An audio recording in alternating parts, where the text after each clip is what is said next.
Super resolution microscopy is a new form of microscopy that is now possible. It allows us to look at things with much better resolution than was previously possible. So from the smallest, from the molecule to whole organisms, we can now address questions that were unthinkable just a few years back. My name is Klemens Kaminski, and I work at the Department of Chemical Engineering and Biotechnology, and my group develops optical microscopes to look at processes in living systems. Until about 10 years ago, it was not possible to see things that are smaller than a wavelength of light.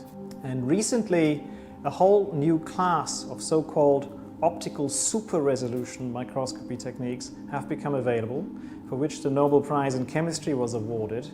And they permit us now to look at much greater detail inside living systems, so we can see really what the molecular mechanisms are behind burning biological questions. So the key work that we've pioneered in this group here is to use super resolution techniques to look at the molecular mechanisms of proteins which go wrong. So proteins which start to misfold, they adopt shapes in which they don't function correctly. And in those shapes, they start to cluster with each other and they cause diseases such as Parkinson's disease. And so for the first time, we're now able, with the help of these super resolution methods, to see this process directly. Not just in the test tube, but even in the cell. And that really opens up for us a completely new way of answering questions about the molecular mechanisms of diseases such as Parkinson's disease or Alzheimer's disease. And so we have, for example, now a possibility to see whether we can use drugs to inhibit this process. On the image we see here, we have a conventional microscopy image of so-called protein fibrils, fibrils that form in the brains of patients who suffer from Alzheimer's disease. So essentially there are long chains of proteins which make these hard fibrillar structures. And this is what you see. You see hardly anything because the wavelength of light limits you in what you can see in a conventional microscope. We just get this blurred mess. We cannot differentiate what the molecules look like at all.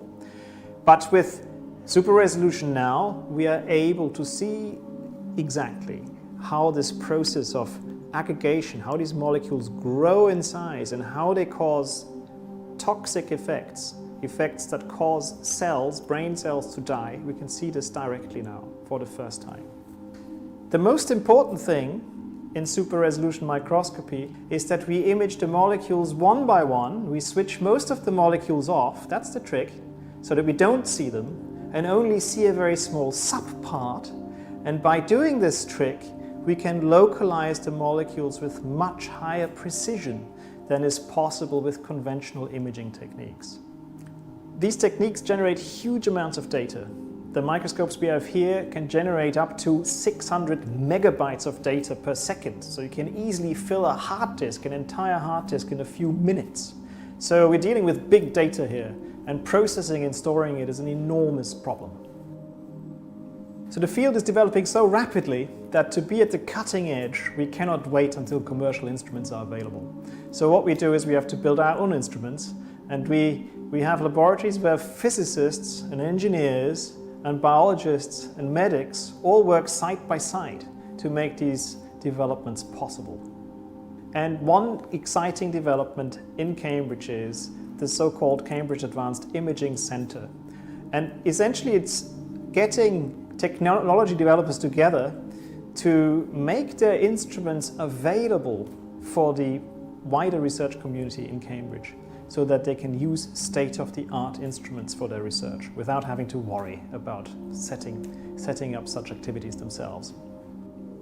It's a great time to be in this field at the moment because so much is happening so quickly, and there are lots of questions out there that we still haven't been able to answer. So we need to be faster even than we are now, and we need to be able to see things in 3 dimensions within living cells to really understand how does a molecule behave inside a cell, and how does the cell behave when this molecule is doing something inside the cell. We're only just beginning to imagine what we can do with these techniques, and really what we have ahead of us is a revolution in biology.